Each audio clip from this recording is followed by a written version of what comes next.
এটা নিয়ে পুনরায় মামলা হবে। এটা নিয়ে পুনরায় তদন্ত হবে এবং এগুলো নিয়ে পুনরায় আবার নড়াচড়া হবে। সেটা আওয়ামী লীগ এলেও হবে, অন্য কোনো পক্ষ এলেও হবে, বিএনপির কর্তৃপক্ষ আসলেও কিন্তু এটা নিয়ে হবে, হবে, হবে, হবে। এবং যখন এটি হবে, তখন কে জীবিত থাকবেন, কে মারা যাবেন সেটা আমরা বলতে পারি না। কারণ হলো আ অনেক ঘটনা, যেমন দেখা গেল যে পৃথিবীর সবচাইতে বড় বিচারালয় বসেছিল। আমাদের ধরুন অ্যাপিলেট ডিভিশনের যারা বিচারপতি কয়জন? ৬ জন, ৭ জন, ৮ জন, ৯ জন প্রধান বিচারপতি বসেন। এটা একটা বিচারক প্যানেল। তো প্রায় 450 জাস্টিস বসে সম্মিলিতভাবে unanimously যে সিদ্ধান্ত দিয়েছিলেন সক্রেটিসের মৃত্যুদণ্ড। একজনও দ্বিমত পোষণ করেননি। 450 এত বড় আ বিচার কার্য এবং এত বড় আয়োজন আমার জানা মতে মানবজাতির ইতিহাসে অন্য কোনো ঘটনা আ দ্বিতীয়টি নেই। কিন্তু দেখুন প্রায় ২৫০০ বছর পরে সেই বিচার আবার বসেছে গ্রিসে। তো প্রাচীন গ্রিক নগরীর সেই বিচার আবার আধুনিক গ্রিসে বসেছে এবং সেই বিচারকে আবার গ্রিসের সুপ্রিম কোর্ট রিভ্যালুয়েট করেছে, আবার পুনঃতদন্ত করেছে এবং একেবারে আধুনিক জুরিসপ্রুডেন্স অনুযায়ী তারা সেখানে রায় দিয়ে বলেছে যে সক্রেটিসের বিরুদ্ধে দেয়া রায় অবৈধ ছিল, তাকে অন্যায়ভাবে হত্যা করা হয়েছে। তো এরকম আসলে সবকিছু থেকে যায়। এই যে মহারাজা নন্দকুমারকে ফাঁসি দেওয়া হয়েছে।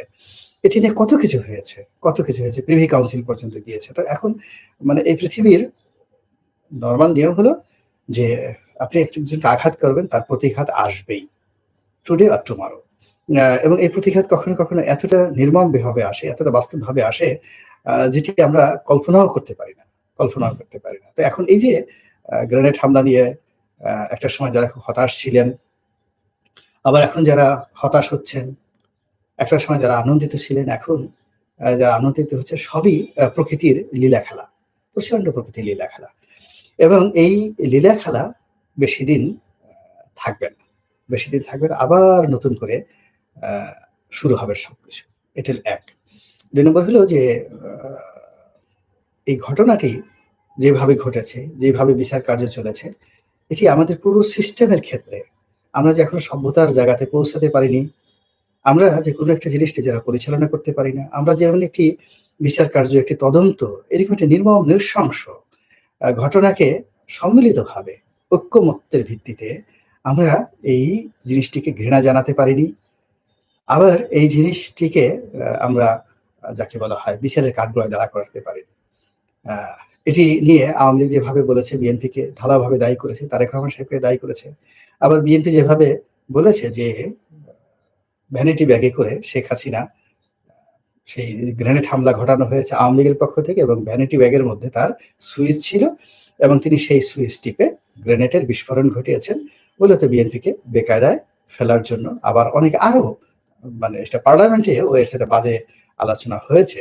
তো এই সকল নির্মল এবং নিষ্ঠুর আলোচনাও যারা করেছেন পার্লামেন্টে, আপনি গিয়ে দেখেন সেই সমস্ত বিএনপি নেতা বা নেত্রী যারা খুব অশ্লীল বিষয় এই মানুষের মৃত্যু নিয়ে হাসাহাসি করছেন, তারা রাজনৈতিকভাবে একজনও ভালো নেই, শারীরিকভাবে ভালো নেই, পারিবারিকভাবে কেউ ভালো নেই। তো কাজেই এই যে প্রকৃতির শিক্ষা, এই প্রকৃতির শিক্ষা থেকে আমরা যদি নিজেরা শিক্ষা গ্রহণ করতে পারি এবং একটা সুষ্ঠু তদন্তের মাধ্যমে আগামীতে অবশ্যই এটা নিষ্পত্তি হবে। কিন্তু তার আগ পর্যন্ত যার, যার অবস্থানে থেকে নিজের বিবেকের কাছে, জবানের কাছে, বুদ্ধির কাছে, প্রজ্ঞার কাছে যদি আমরা দায়বদ্ধ থাকতে পারি, অন্ততপক্ষে আল্লাহর গজব থেকে ইন পারসন আমরা নিজেকে রক্ষা করতে পারবো। এই আমি যে কথাটা বললাম, এটা আমার জন্য ফরজ ছিল। এখন যারা শুনলেন আপনাদের জন্য কিন্তু এটা ফরজ প্রচার করা যে ইট ইস নট আ ফেয়ার, এটা ঠিক হয়নি। এটা সুন্দরভাবে আবার বিচার হতে হবে, পুনঃতদন্ত হতে হবে। যারা অন্যায় করেছেন তাদের সবার শাস্তি হতে হবে। আর যারা অন্যায় করেননি তাদের উপর যারা অন্যায় আরোপ করেছে তাদেরও বিচার হোক। কোনো অসুবিধা নেই। কেননা ধরুন একজন নিরাপদ লোক আজকে ১০ বছর, ১৫ বছর, ১৭ বছর যাবৎ যদি জেলখানায় থেকে থাকে কারো কারণে, এটা কি তার বিচার হবে না? অবশ্যই এটা তার বিচার হবে। তো সব মিলিয়ে আমরা চাচ্ছি ন্যায় বিচার এবং আল্লাহ এই দেশ এবং জাতিকে সেই ন্যায় বিচার যেন আমরা সবাই উপভোগ করতে পারি, ন্যায় বিচার দেখতে পারি, অনুভব করতে পারি এবং ন্যায় বিচার পেতে পারি সেই তৌফিক এনায়েত করেন। যখন এই ঘটনাটা সংঘটিত হয়, তখন সংবাদপত্র জগতের সঙ্গে আমার অনেক আগের থেকে সম্পর্ক ছিল, সাংবাদিক ছিলাম। তো সাংবাদিক থাকার কারণে এই সমাজের অনেক সোর্স স্টিল নাও এখানে বসে খুব সহজে আমি পেতে পারি। মিলিটারি ইন্টেলিজেন্স বলেন, তারপরে এনএসআই বলেন, ডিবি বলেন, এসবি বলেন, এই জিনিসগুলোর বাইরেও সাংবাদিকদের, দেশি-বিদেশি গোয়েন্দাদের একটা নেটওয়ার্ক থাকে। তো এই জিনিসগুলো যারা সংবাদপত্রের সঙ্গে জড়িত থাকে, সংবাদপত্রে বিট করে মোরালের সবাই জানা থাকে। যেহেতু আমার ওই অভিজ্ঞতাটা ছিল, এই কারণে অনেক বিষয়গুলো আমি পরবর্তীতে এবং বর্তমানে জানার আমি সুযোগ পেয়েছি। ২ নম্বর হলো যে আমি যেহেতু ঢাকা বিশ্ববিদ্যালয়ে লয়ে পড়েছি। এখন প্রধান বিচারপতি যিনি আছেন তিনি আমাদের ডিপার্টমেন্টের বড় ভাই। আবার তার নানার দিক থেকে তিনি আমার আত্মীয়। ব্যারিস্টার ইশতিয়াক সাহেবের ছেলে। ব্যারিস্টার ইশতিয়াক সাহেব বিয়ে করেছেন জাস্টিস ইব্রাহিম সাহেবের মেয়ে সুফিয়া ইব্রাহিম, আমাদের সদরপুরের তার বাড়ি।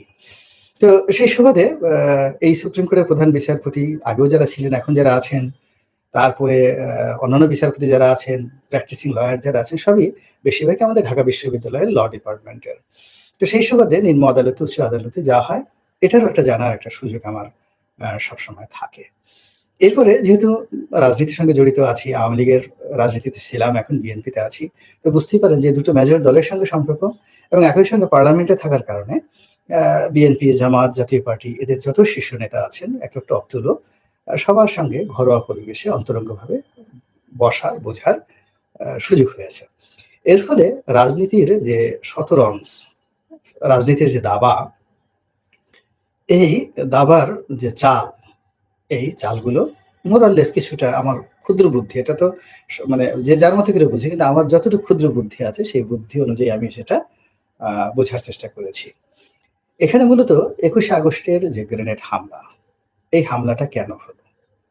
কারা করেছে?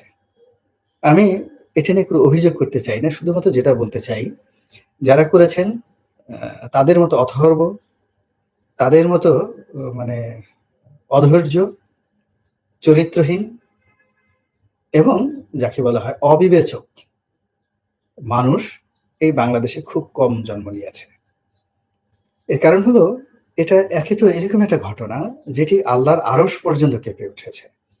এই অভিশাপ, এই ঘটনা যারা ঘটিয়েছেন, দেশি-বিদেশি যে সকল গোয়েন্দা সংস্থা ছিলেন, যে সকল রাজনৈতিক সিদ্ধান্ত যাদের কাছ থেকে গিয়েছে, যে সকল অপরাধীরা এখানে ছিল, দেশের বাইরে থেকে যে সকল অপরাধী আনা হয়েছে, আবার দেশের বাইরে যাদেরকে পাঠিয়ে দেওয়া হয়েছে, আবার অন্যায়ভাবে যাদেরকে পরবর্তীতে এই মামলায় ফাঁসানো হয়েছে, সব মিলিয়ে এই মামলার যে শুরুটা, মানে এই যে অকারেন্সটার যে শুরুটা যারা মাস্টার প্ল্যান করেছে, তারা এই জমিনের সবচেয়ে খারাপ প্রাণী এবং এই খারাপ প্রাণীদের উপর প্রকৃতির অভিশাপ, আল্লাহর অভিশাপ একেবারে অনিবার্য।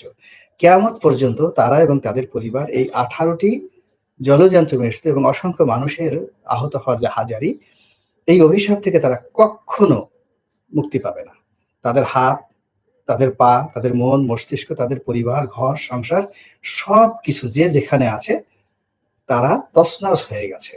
একেবারে মীর জাফর, তারপরে মিরন, তারপর জগৎ শেঠ, এই সমস্ত বিশ্ব বেঈমানদের যে অবস্থা হয়েছে, প্রকৃতির বিচারে, আদালতের বিচার যাই হোক না কেন, প্রকৃতির বিচারে এই ঘটনার সাথে যারা জড়িত তাদের সবার পারিবারিক জীবন, ব্যক্তিগত জীবন, তারপর সামাজিক জীবন, অর্থনৈতিক জীবন, রাজনৈতিক জীবন তছনছ হয়ে গেছে।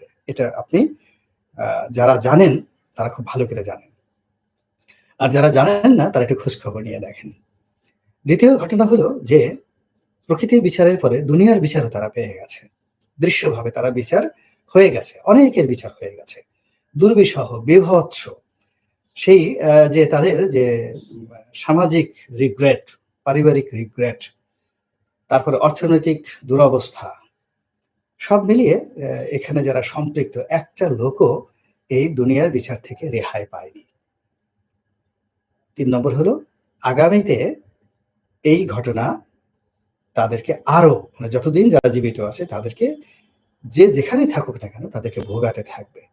এটা হলো আমার ১ নম্বর পর্যবেক্ষণ, যেটা আমি দেখেছি, বুঝেছি। সব কথা সব জায়গায় বলা যাবে না, আপনারা আন্দাজ করে বুঝে নেন। দ্বিতীয়ত হলো টেকনিক্যাল, যে এটা হলো দ্বিতীয় পর্ব, অর্থাৎ যারা এই ঘটনাটা ঘটিয়েছে। আর দ্বিতীয় পর্ব হলো যে যারা এই ঘটনাকে নিয়ে আবার ব্যবসা করার চেষ্টা করেছে। আওয়ামী লীগের কথাই বলি। আর 111 এর সরকারের কথা বলি। অর্থাৎ ১ম এ বিএনপি জমানাতে এটাকে একটা চার্জশিট দেওয়া হলো। তারপর সেটা আবার পুনঃতদন্ত করে 111 এর সরকার আবার সেটাকে পুনঃতদন্ত করে নতুন চার্জশিট দেওয়া হলো। এখন সেই যে চার্জশিট দেওয়া হলো সেখানে 111 এর যারা সরকার তারা সঙ্গতির কারণে বিএনপির প্রতি বিক্ষুব্ধ ছিল। এবং সেখানে তড়িঘড়ি করে খুব অল্প সময়ের মধ্যে যা কিছু করা হয়েছে সেখানে দক্ষতা ছিল না, অভিজ্ঞতা ছিল না, সততা ছিল না, ন্যায়পরায়ণতা ছিল না। এখানে শুধুমাত্র বিএনপিকে রাজনৈতিকভাবে হেয় প্রতিপন্ন করার জন্য কিছু কাজ করা হয়েছে। আর এখানে কিছু বিষয় লুকানোর চেষ্টা করা হয়েছে রাজনৈতিক সমঝোতার কারণে। আবার কিছু বিষয় এখানে বাদ দেওয়া হয়েছে, সংযোজন করা হয়েছে তাও পলিটিক্যাল কারণে। তাহলে ১ম বার হামলাটা হলো পলিটিক্যাল, পরবর্তী ১ম তদন্ত হলো, সেখানেও জজ মিয়া নাটক যা কিছু হলো সেটাও পলিটিক্যাল। তৃতীয়ত 111 এর সময় যেটা হলো সেটাও পলিটিক্যাল এবং থার্ডলি আওয়ামী লীগ ক্ষমতায় এসে এটাকে রীতিমতো অবিচারের পর্যায়ে নিয়ে যাওয়া হলো। অর্থাৎ এখানে রিটায়ারমেন্ট থেকে এনে আবুল কাহার আকন্দ তাকে দিয়ে আবার নতুন করে যে তদন্ত করে যাদেরকে সম্পৃক্ত করার চেষ্টা করা হলো এবং যেভাবে আর্টিফিশিয়াল অনেক কিছু করার চেষ্টা করা হলো, এতে করে যারাই কাজ করেছে আওয়ামী লীগের যে সকল কুশীলব ছিলেন, আইনাঙ্গনের যে সমস্ত কুলাঙ্গার ছিলেন, তারা সবাই প্রথমত আওয়ামী লীগের প্রতি জুলুম করেছে এবং তাদের নিজ দলের যে সমস্ত মানুষ শহীদ হয়েছেন, আহত হয়েছেন, তাদের রক্তের সঙ্গে বেইমানি করেছে। এবং এই বেইমানির ফল আপনি দেখেন আওয়ামী লীগের এই যে জজ মিয়া নাটককে বাদ দিয়ে এই আবুল কাহার আকান্ত নাটক, এটা যে কত বিভৎস হয়ে গেছে প্রতিটি মানুষের জীবনে, তার জাস্ট শুধু এই কাহার আকন্দকে দিয়েই আমি আমার একটা উদাহরণ বলি। একসময় ইসলামিক ফাউন্ডেশনের ডিজি ছিলেন শামীম মোহাম্মদ আফজাল, আমাদের ডিপার্টমেন্টের বড় ভাই, একটু পাগলাটে টাইপের ছিলেন। তো আমি মাঝে মধ্যে উনি থাকাকালীন অবস্থায় বায়তুল মোকাররমে নামাজ পড়তে যেতাম শুক্রবারে। তো ওনার রুমে একদিন হঠাৎ করে আবুল কাহার আকন্দের সঙ্গে আমার পরিচয় হলো। উনি আগে ওনার সম্পর্কে আমি জানতাম, পরিচয় করে দিল এবং উনি আমাকে ১ম বলল যে তাকে আনা হচ্ছে এবং তাকে এই যাকে বলে গ্রেনেড হামলা মামলার দায়িত্ব দেওয়া হবে। তা আমি ভদ্রলোকের চোয়ালের দিকে তাকালাম, বডির দিকে তাকালাম, বডি ল্যাঙ্গুয়েজ দিকে তাকালাম। আমার কাছে মনে হলো যে সে স্বাভাবিক অবস্থায় নেই। একেবারে এটা ২০০৯ সালের ১ম দিকে। গম্ভীর, তারপর একটা মানুষের একটা স্বাভাবিক যে চালচলন আছে না, ঠিক এরকম তার কাছে আমার কাছে মনে হলো অস্বাভাবিক। যাই হোক, সেই ভদ্রলোক যা কিছু করলেন, অনেকে ইনক্লুড করলেন, অনেকে বাদ দিলেন, বিভিন্ন লোককে নিলেন, যা নিয়ে বহু প্রশ্ন। যা হোক, তিনি এই চার্জশিটের সঙ্গে যে সকল প্রমাণপত্র ওনার দরকার সেই প্রমাণপত্রগুলো তিনি দিতে পারেননি। পরবর্তীতে হলো কি, এই ভদ্রলোক আবার রাজনীতিতে আসার চেষ্টা করলেন এবং দল থেকে কৃতজ্ঞতা স্বরূপ তাকে মনোনয়ন দেওয়া হলো। কিন্তু তিনি সেই মনোনয়ন নেওয়ার পরেও সরকার সর্বোচ্চ চেষ্টা করেছে। কিন্তু ওই যে এই অভিশাপের কারণে কি হলো, তিনি তার নির্বাচনী এলাকায় বিজয়ী হতে পারেননি। এখন ভদ্রলোক কোথায় আছেন তিনি ভালো জানেন, আর তার আল্লাহ ভালো জানেন, আর তাকে যারা বানিয়েছিল সবাই ভালো জানেন। যাই হোক, এনিওয়ে, তো এই আওয়ামী লীগ এটাকে নিয়ে খেলেছে। খেলতে এটা এমন পর্যায়ে চলে গেছে যে আওয়ামী লীগ জমানাতে কোর্ট কাছারি নিয়ে যে সকল আলোচনা হতো, নেতিবাচক আলোচনা হতো এবং এই কোর্ট আমরা তো COURT কোর্ট বলি। তো এটাকে ঠাট্টা করে মানুষ কোর্ট বলতো এবং কি কোর্ট বলতো, কার কোর্ট বলতো, এটা আপনারা মোরালেস সবাই জানেন। এবং এখন আমরা অনেক সময় বিশ্বের বিভিন্ন দেশে ক্যাঙ্গারু কোর্ট বলি, অমুকের ক্যাঙ্গারু কোর্ট, অমুকের ক্যাঙ্গারু কোর্ট। কিন্তু আওয়ামী লীগ জমানাতে ক্যাঙ্গারু কোর্ট বলা হতো না, আরো বাজে কোনো শব্দ বলা হতো। তো সেই জায়গাতে দেখা গেল তড়িঘড়ি করে এই যে সম্পূরক চার্জশিটকে নিয়ে লোয়ার আদালত থেকে ইচ্ছামতো শাস্তি দিয়ে সবকিছু করে হাইকোর্টে আসলো। এবং যদি আজ আওয়ামী লীগ ক্ষমতায় থাকতো তাহলে কি ধরনের ফলাফল হতো, আর আওয়ামী লীগ ক্ষমতায় না থাকার কারণে কি ধরনের একটা ফলাফল তৈরি হলো। এখন এটা নিয়ে যেহেতু সাবজুডিস ম্যাটার, আমি এর বাইরে আর আলোচনা করব না। আমি শুধুমাত্র আইনের একজন ছাত্র হিসেবে যেটি বলছি সেটি হলো, আবার